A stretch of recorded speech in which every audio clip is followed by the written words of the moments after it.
Okay, I love you all dearly, so here we go. 5.1, we're talking about using fundamental identities. First off, when you see this stuff, all right, these are all our identities. You guys will be given this. Any identity that you need, you will be given on a sheet of paper to use on your test. You are not required to memorize any of these. Reciprocal identities. You guys know what reciprocal functions are.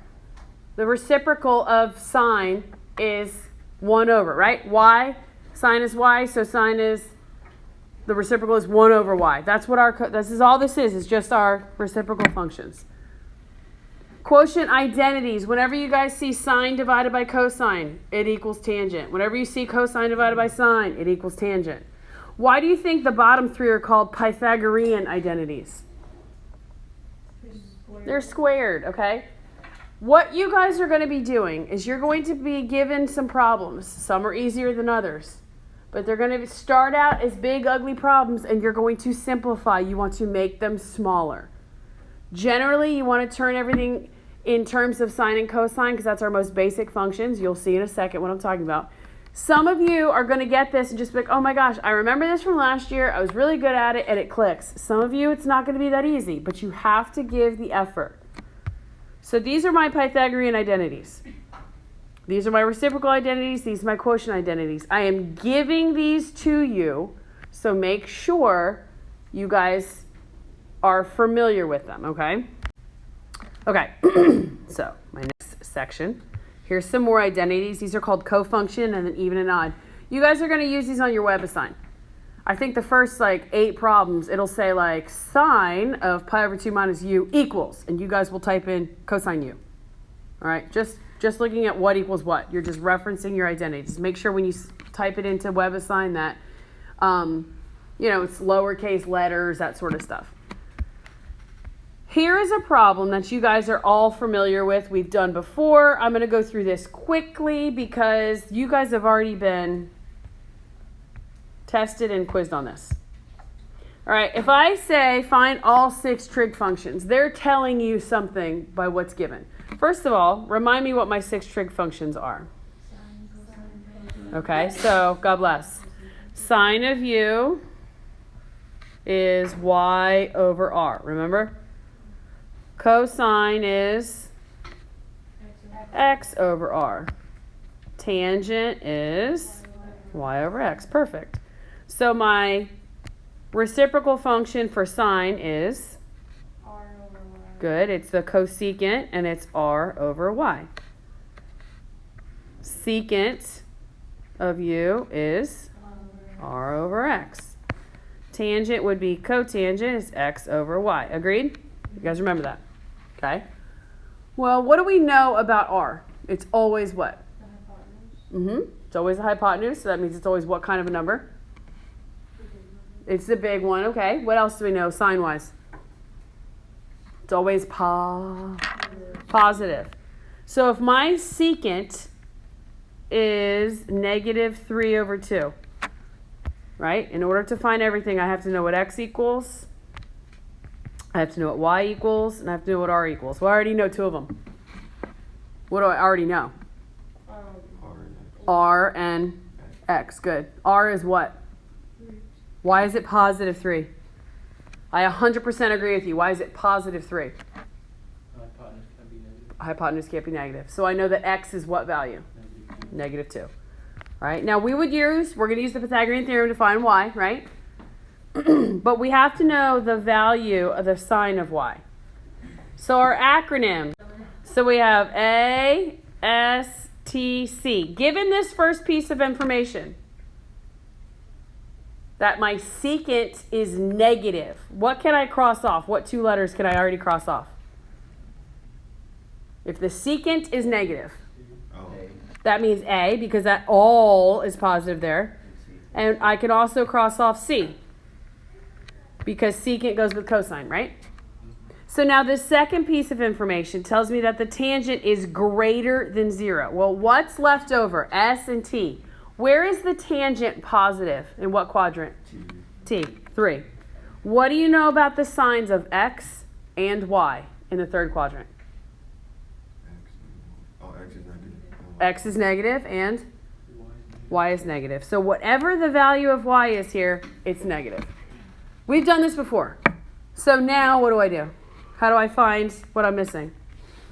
Pythagorean theorem. X squared plus Y squared equals R squared, right? Okay, so I have negative 2 squared plus Y squared equals 3 squared. What's negative 2 squared? 4. Plus Y squared equals 9. Y squared equals what number? 5. Y squared equals 5, so Y equals square root of 5. And I know it's what kind of square root of 5? Negative. And now what do I do with all my stuff? You just plug it in. So my sign is Y over R. So it's what over what? Whoops. Negative root 5 over 3. Questions? So what would my cosecant be? 3 over negative root 5. But there's a problem. 3 over root 5? No, you can't have a square root. Can't have that. Got to rationalize. Great. So I have negative 3 root 5 over 5. Good. All right, so if my secant is negative 3 over 2, what's my cosine? Seriously? Oh, 2 over 2. Negative 2 over 3. Good. And tangent is y over x, so it's what over what? Negative root 5 over negative 2, which gives me root 5 over 2. So then my cotangent would be 2 over root 5. Can't have. 2 root 5 over 5. Okay, God bless you. You guys remember that? Yes? Okay, good. Good. Okay. Not bad. All right, here we go. Everybody take a deep breath. All right, here we go. You will be given these identities, I promise. So you're going to have to reference them. We're going to talk about it. Guys, simplify. When it says to simplify, that means you have lots to do. Yep. Means you have lots to do. I'm going to be referencing algebra a lot because I want you guys to see how these things are related. I could, just look at this. I could say x times y squared minus x. If I said to you guys, simplify this, do you see that they have something in common? Sign. Well, just in my top one. What do they have in common? Oh. X. So if I took the x out, I'd be left with y squared minus 1, correct? You guys see where I got that? Okay, we're going to do the exact same thing here, but we're going to look at our trig functions. I have sine of x times cosine squared of x. They're written together. Notice that the squared is on the cosine. It's not on the x. It's not cosine x squared. But in looking at these two terms, this is one term, this is another term because they're separated by a minus sign, yes? Okay, so what do they both have in common?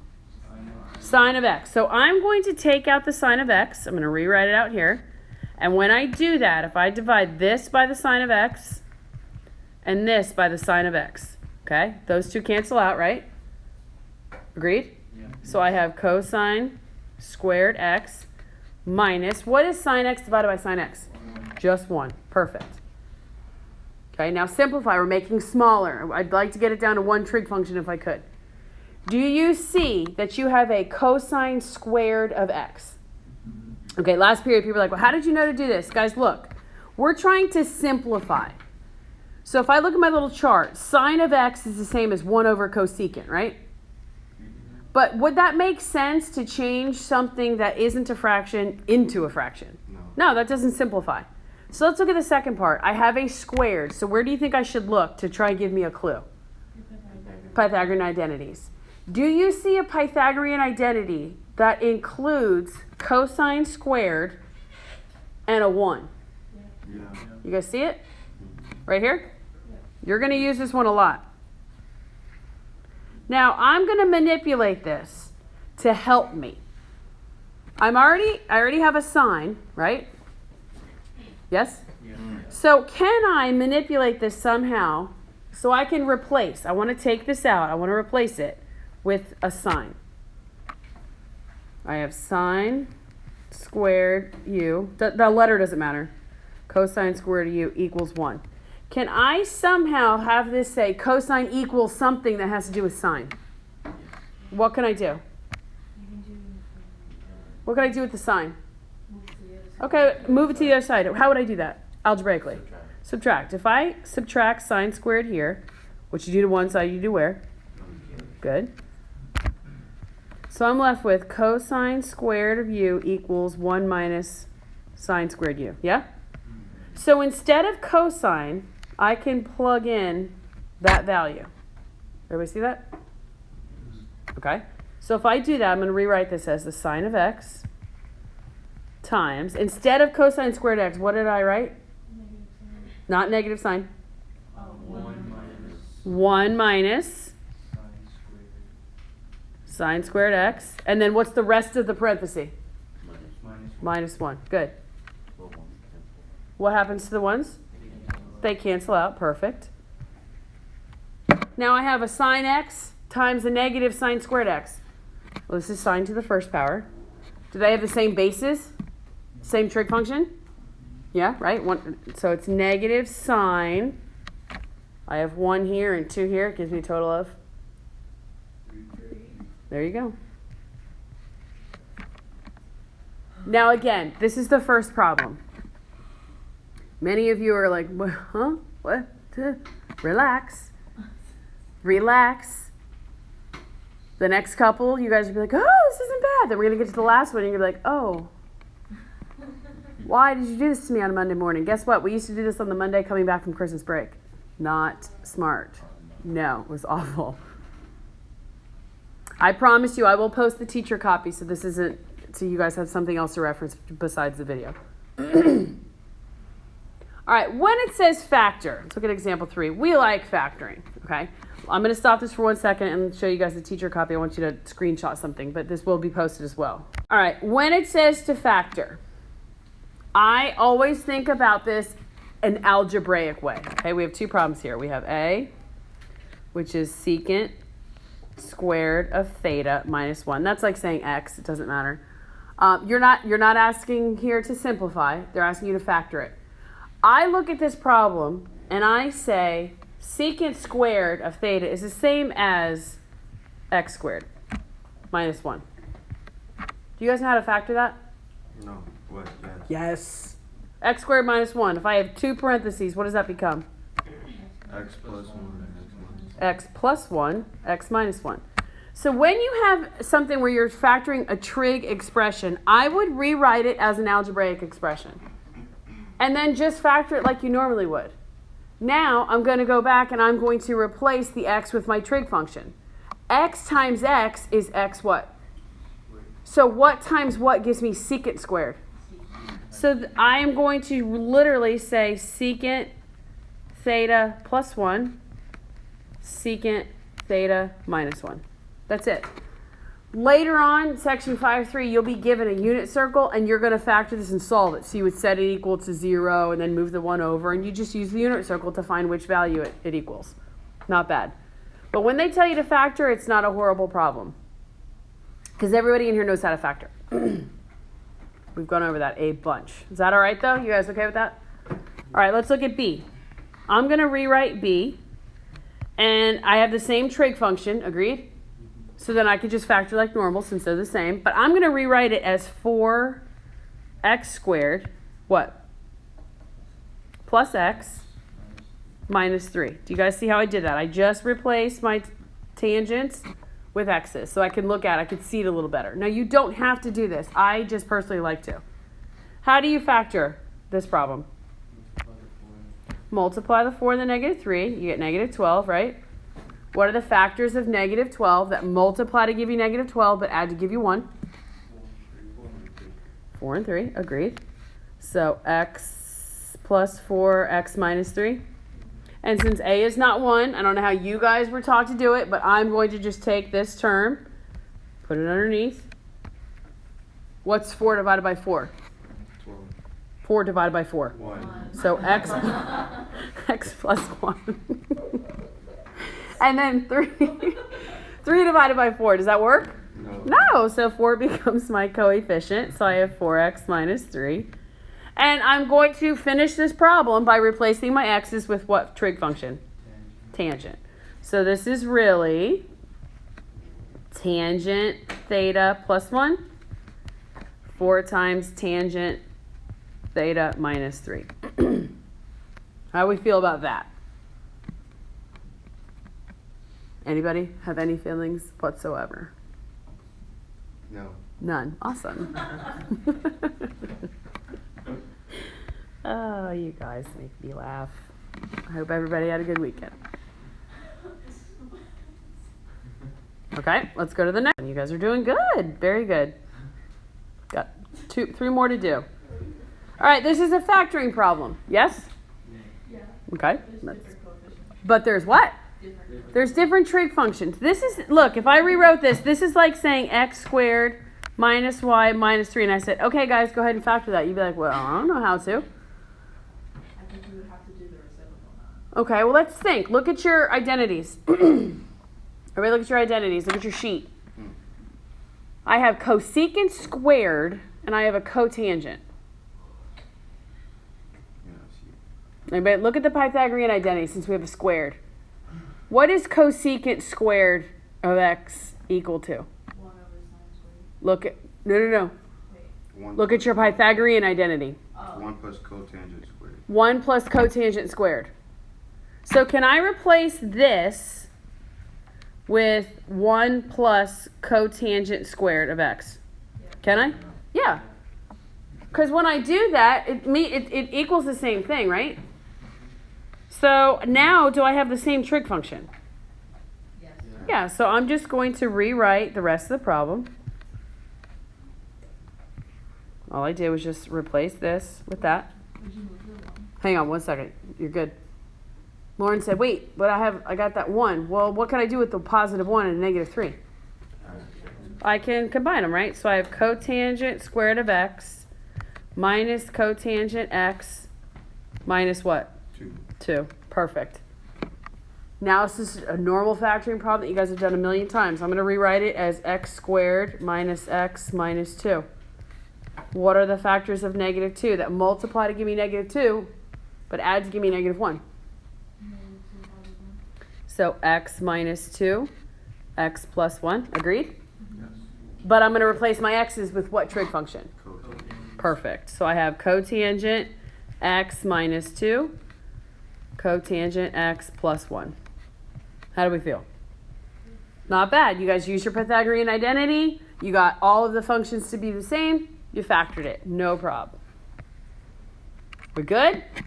Okay, you guys are on a roll. I'm so proud of you. And now we get here. Okay, simplify. Simplify means this problem is going to have lots to do, right? So I have sine of t. I'm going to use an x because I don't like my t's. Then I have cotangent and I have cosine. I told you guys at the beginning, a lot of times, if possible, try to go to sines and cosines. They're a little easier.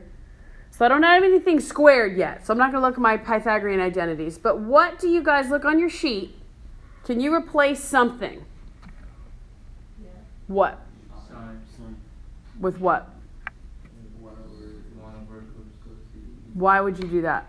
We want to simplify, make it smaller. Can't you make it tangent? Okay, good. I'm glad that you guys saw that because, there's a lot of ways that you can do these. Some of you are going to take the long route to get to the easy part.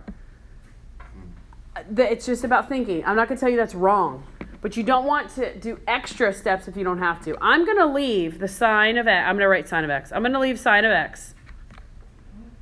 And I'm going to change cotangent to what over what? Cosine over sine. Cosine over sine. Okay, to cosine of x over sine of x. Agree with me? And I'm still left with a cosine of x. I'm going to put this over 1. Last period. Why'd you put it over 1? Because it's next to a fraction, so I want you guys to see that the cosine's in the numerator. If it said sine x, what could I do with the sine x in the top and the sine x in the bottom? Cancel. I could cancel them, but it doesn't. So I can't do that right now. I'm going to multiply. I'm just going to say, okay, what happens here? If I have sine of x, what's cosine times cosine? Cosine. Cosine squared over sine of x, right? Now you. You guys agree with me? Yeah. Okay? If, my friends, this was sine of x times, you could absolutely cross the signs out. But it's not a times. It's a what? It's addition. Do you guys agree with me that it's sine x over 1? Yeah. Okay, so go back to 3rd grade. 1/2 plus 3 over 5. Can I just add those together? What do you have to do? A common denominator. I'm going to get a common denominator here. What's the common denominator between 1 and the sine of x? Okay. Everybody with me so far? So if I want this first fraction to have the denominator of sine of x, I have to multiply the bottom by the sine of x. That means I multiply the perfect. What is sine times sine? Sine squared x. The second fraction already has the sine of x, right? Yeah. So I don't have to do anything to it. Plus cosine squared x. Uh-oh. Look at our Pythagorean identity. What is the sine squared of x plus the cosine squared of x equal? 1. And 1 over sine. Over sine of x. Now, if you guys got to this point, all by yourself, you need to pat yourself on the back and be like, man, I did a good job. I'd still take a couple points off because we're not as fully simplified as we can be. But what is 1 over sine x equal? Cosecant x. Do you see how we started off with something big and we simplified to something little? That is what your goal is. Some of you are sitting here going, what? Huh? How did you? Okay, practice. You're going to try something and you're going to run into a roadblock and then you just go, oh, okay, my bad, try again. You have to try. At some point, it'll all of a sudden start clicking. Like you guys just, oh, that's a good feeling that you have that. I understand it's a lot easier when I'm walking you through it. I understand that. But you guys are going to get the hang of this. I know it. Okay? One more example, and then we're finito. Whew. Let's put our trig functions in here. Again, are you guys supposed to memorize all of these? No. All right, it says rewrite so that this is not in fraction form. That means I do not want a fraction in my answer. We're simplifying. That means it's really super easy or I have a lot to do. Simplifying means we have a lot to do. So I have 1 over 1 plus sine x. When I have a 1 plus, that means it's going to be a little more difficult. Now you guys are like, hold on. That's only for the squared ones. I like what you're thinking. We're going to get there in a second, but 1 second. Whenever you start off with a 1 plus something in the denominator, okay? If I said to you guys, because we don't want a denominator, we're trying to get out of fraction form, right? Yes? All right, so if I said to you, I don't want that I in the denominator. What would you guys do? Multiply by what? Not the reciprocal. The inverse. What do you mean by inverse? I know what you guys are saying, but what's the word? Tell me what you would write. You would multiply by. 3 minus 2i. That's the conjugate, right? Conjugate, yeah. Okay. So when we do that, our i's will cancel out. Agreed? So we're going to do the same thing. We don't want a fraction. This may not help in the first step, but I'm going to multiply by the conjugate. What is the conjugate of 1 plus sine of x? 1 minus the sine of x. What you do to the bottom, you do where? Good. All right, so in the numerator, what's 1 times 1 minus sine x? 1 minus sine of x. Good. In the denominator, let's FOIL this. What's 1 times 1? 1. What's 1 times negative sine x? Good. What's sine x times 1? Plus sine x. Good, Jonathan. And then the last thing I have is sine times sine is? Negative sine squared x. Okay, good. Very good. So my numerator, I still have 1 minus sine of x. What happens with my signs in the bottom? I have a negative and a positive, right? So I'm left with 1 minus sine squared x. Okay. I know some of you are like, well, that was stupid. Why did we do that? Well, because we are trying to get our fraction to be gone. That means we want to get our pluses and minuses gone. Can I do anything with the 1 minus sine of x right now? No, not in the numerator. But can I do something with 1 minus sine squared x? Correct. 1 minus sine squared of x is the same as cosine squared x, right? Using this Pythagorean identity, move the sign to the other side. Do you guys agree with me? Okay. So we're getting there. Now, look, did I get rid of my plus and minus in my denominator? Yes or no? My stomach is growling. I did. I got rid of it. I did. I got rid of it. That's important. So now we're like, Now what? It's still a fraction. Can't you do 1 over cosine of x and negative sine of x over cosine of x? Can I split this up? If I had 1 minus 2x over 3, can I split that up into two fractions? Yeah. What would it be? 1 over 3 minus 2x over 3. So what Ramiro just said is what we're going to do. What Ramiro just said is, can I rewrite this as 1 over cosine squared x, right? Minus sine x over cosine squared x. Can I do that? Is that allowed? No. Yeah, why not? Yes. It's the same, right? It's the same as this. If I separate it as to 1 over 3 and then 2x over 3. Same thing. So look at your sheets.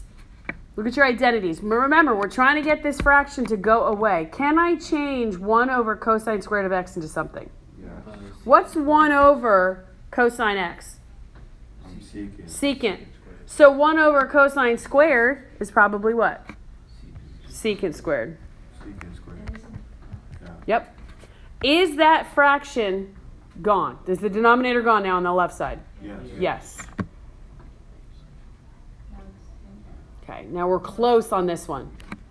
We are close. Well, but Close. Squared. Something squared. So how many cosines are in the bottom? 2. 2.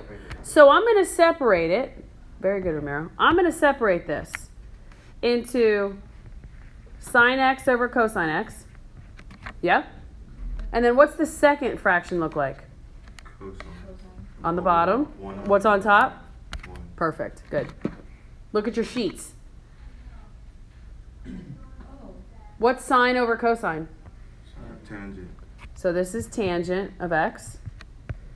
What's 1 over cosine? Seeking.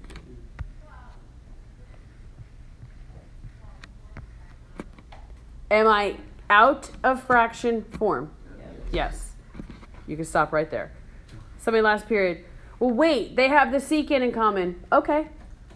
If you wanted to take it out, you absolutely could. I would not make you. If I were you, I would just rewrite it. The direction said get out of what? Fraction form. Am I in a fraction right now? No. This is not as terribly complicated as it appears. I know you guys are like, oh, yeah, I understand that. This is hard. I get that. Today and Wednesday are the hardest. When we get to solving, after we've gone through this a bit, you guys get your unit circle. You're actually finding values for x. You won't feel as overwhelmed. But I understand that this is a little much. I get it. But you guys will get it, I promise. Okay? All right, so what I want you to do tonight